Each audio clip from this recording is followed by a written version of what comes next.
자, 하나님의 나라의 관점의 세계 맥돌기 이제 신약으로 들어가겠습니다. 자, 오늘은 제 51과 세례 요한 그는 누구인가에 대해서 우리 나누도록 하겠습니다. 성경에는 요한이라는 이름이 세 사람이 나오는데 하나는 마가복음을 쓴 마가의 또 다른 이름이 요한이고요. 예수님의 12제자 중 한 사람인 사도 요한이 있고요. 그리고 또 예수님의 6개월 일찍 태어나서 예수님의 길을 예비한 세례 요한이 있습니다. 오늘 다룰 인물은 세례 요한입니다. 사실 세례 요한은 실제적으로 구약 인물입니다. 그렇지만은 신약 성경에 처음으로 등장합니다. 그래서 우리가 신약 공부의 첫 번째 인물로서 한번 다뤄보도록 하겠습니다. 자, 오늘 세례 요한은 누구인가에 대해 살펴보겠는데요. 흔히 지금까지 우리는 성경 공부할 때에 세례 요한은 겸손한 자이다. 예수님께 모든 자리를 그 위치를 양보한 자다. 이렇게 세례 요한의 인격 중심으로 많이 공부해 왔잖아요. 그러나 오늘 공부는 이런 인격 중심의 공부가 아니라 하나님 중심, 하나님의 나라의 중심, 이런 큰 그림을 가진 계시사적인 측면에서 세례 요한이 차지하는 위치가 어딘가를 성경이 말하는 바를 나누고자 합니다. 사실 이렇게 공부하는 것이 좀 더 올바른 공부죠. 자, 세례 요한은 모든 구약 계시의 최고봉인 인물입니다. 첫 번째, 세례 요한은 모든 구약 계시의 최고봉인 인물입니다. 자, 예수님께서 세례 요한에 대해서 말씀하셨습니다. 마태복음 11장 11절에 여자가 낳은 자 중에 세례 요한보다 큰 이가 일어남이 없도다 라고 말씀하셨습니다. 구약 성경에서 세례 요한이 가장 위대한 인물이다라는 그런 이야기입니다.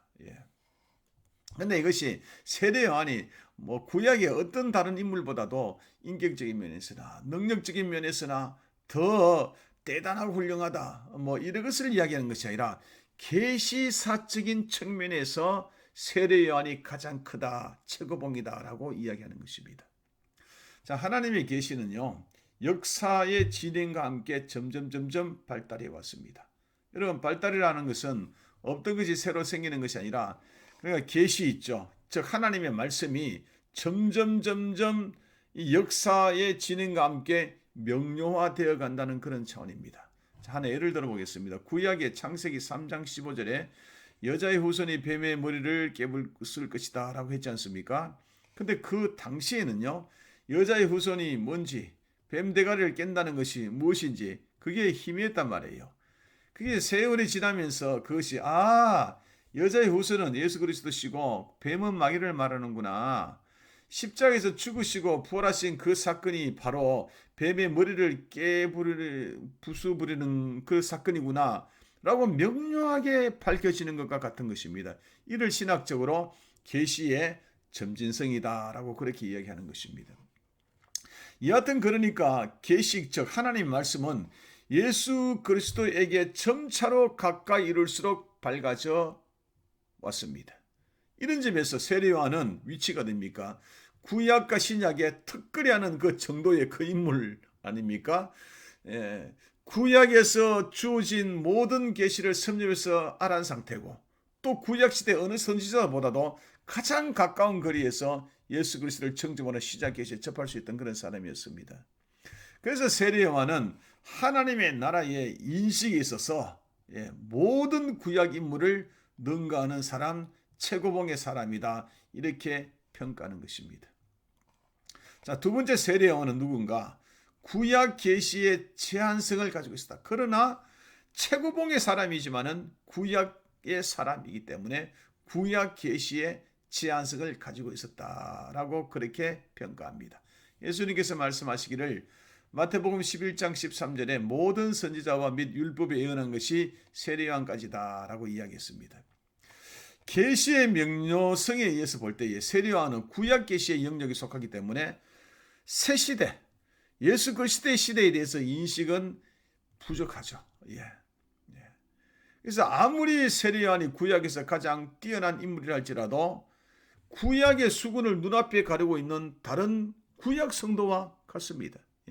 마태복음 11장 2, 3절에 보면 세례 요한이가 예수님이 하신 일들을 듣고 세례 요한의 제자를 보내서 예수님께 묻습니다. 오실 그이가 오실 메시아가 바로 당신입니까? 아니면 다른 일을 기다려야 합니까? 세례 요한은요, 모든 구약적인 인물에 비해서 계시 차원에서 큰 인물이었지만은 예수 그리스도로 말미암은 시작 차원에서는 예수 그리스도 아니는 시작 성도들에 비하면 지극히 열등한 인물이라는 것입니다.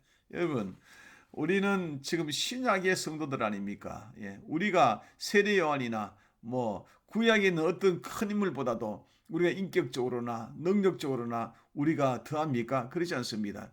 예, 그래도 불구하고 하나님의 나라의 차원에서 볼 때에 예수님께서 우리 신약에 사는 우리 성도들을 지극히 크다고 그렇게 평가하거든요.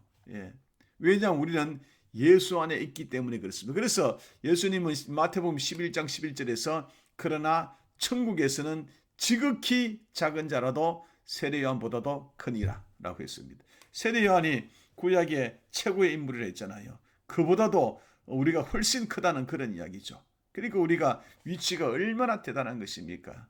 대단하죠. 감사하죠. 자, 세 번째 마지막으로 세례 요한은 어떤 인물이냐 하면 새 시대 하나님의 나라의 도래에 징표하는 인물이었다는 것입니다. 말라기서 4장 5절과 마태복음 11장 14절에 보면 보라 여호와의 크고 두려운 날이 이르기 전에 내가 선지자 엘리야를 너에게 보내겠다라고 그렇게 예언했습니다. 말라기서는 BC 399년에 기록됐죠. 그러니까 예수님 탄생까지 약 400년 기간인데 400년 전에 말라기 선지자가 예언한 내용입니다. 이 말라기 선지자가 뭐라 그런다 그러면 세례 요한을 엘리야라고 그렇게 예고했다는 이야기입니다. 왜 세례 요한을 엘리야라고 그렇게 예고했을까요? 이 문제의 답을 위해서 엘리야 선지자의 사역을 조금 이해할 필요가 있습니다. 엘리야 선지자의 그 사역과 세례 요한의 사역이 그 유사점이 있거든요. 그래서 세례 요한을 구약의 엘리야 선지자라고 그렇게 부른다는 이야기입니다. 자, 엘리야 선지자는요, 이스라엘이 완전히 바알신 아세라를 섬기는 바알신이 그냥 나라의 국교가 될 만큼 그렇게 바알신 아세라신을 섬기는 그 시기에 홀로 서서 여호와가 참 하나님이라고 그렇게 보여주고 갈멜산에서 그 영적 전투를 벌이고 그리고 승리하고 백성들에게 회개하고 돌아오라고 그렇게 외치댔던 그런 인물 아닙니까? 그러니까요, 엘리야의 가장 주된 사역이 뭐냐 하면 회개를 촉구하는 사역입니다. 회개의 종이 엘리야 선지자입니다. 근데 세례 요한이 마찬가지입니다. 여러분, 세례 요한도 말이죠. 세례 요한의 모든 사역이 회개하랍니다. 회개하라. 왜 회개하냐 그러면 이스라엘 백성이 예수 그리스도를 왕으로 맞이하도록 회개를 하라고 그렇게 촉구했다는 이야기입니다. 이렇게 세례 요한은 새 시대의 도래를 알리는 증표로서 회개의 종으로 그렇게 쓰임을 받았다는 것입니다. 그래서 예수님께서는 세례 요한의 등장이 하나님의 나라의 새로운 국면에 이르렀음을 선언하다. 그렇게 이야기했습니다. 마태복음 11장 12절에 세례 요한 때부터 지금까지 천국은 침노를 당한다. 침노하는 자는 빼앗느니라. 세례 요한 때부터 회개하고 사람들이 천국으로 하나님의 나라로 들어오고 있다는 그런 이야기죠. 세례 요한이 나타남이 바로 그리스도 예수의 출현과 하나님 나라의 임박함을 알리는 그런 신호였다는 것입니다. 하나님은 그리스도 예수가 오심을 준비하기 위해서 세례 요한을 이 세상에 먼저 보낸 것입니다. 그래서 세례 요한 때부터 천국은 침노를 당했다. 그로부터 하나님의 나라의 복음이 전파돼서 사람들이 하나님의 나라로 많이 침입했다. 많이 들었다. 누가복음 16장 16절 그렇게 이야기하는 것이죠. 여러분, 이제 이 하나님의 나라는요, 예수 그리스도의 오심과 더불어 예수님의 사역에 의해서 영적인 실체로 시작됐습니다. 가시적인 것이 아니라 보이지 않는 영적인 실체로 시작됐습니다. 과거와는 달리 이방 세계에서도 많은 사람이 믿음으로, 회개와 믿음으로 하나님 나라에 참여하게 되었다는 그런 뜻입니다. 적용해 볼게요. 자, 우리는 새 시대 신약 예수 그리스도의 시대가 열림으로 구원받아 천국 백성이 되었잖아요. 하나님 나라의 백성이 되었잖아요. 우리는 세례 요한보다도 어느 구약의 인물보다도 더 큰 자가 되는 영광을 누리고 있습니다. 이게 성경이거든요. 그런데 이게 우리가 뭐 인격적으로나 능력적으로나 탁월해서 그런 것이 아닙니다. 단지 계시의 점진적 발전적인 측면에서 우리가 구약의 실체이신 예수 그리스도 안에 있기 때문에 영광을 누리는 것입니다. 그러니까 우리가 참 시대를 잘 만난 것이죠. 그러니 우리에게는 이 예수 그리스도가 얼마나 중요하고 귀합니까? 우리가 예수 안에 있기 때문에 이렇게 영광을 누리는 것입니다. 그래서 우리가 할 수 있는 최상의 감사와 찬양을 하나님께 돌려드려야 되지 않겠습니까? 우리가 이 예수님의 놀라운 은총에 감사하고 보답해야 되지 않겠습니까?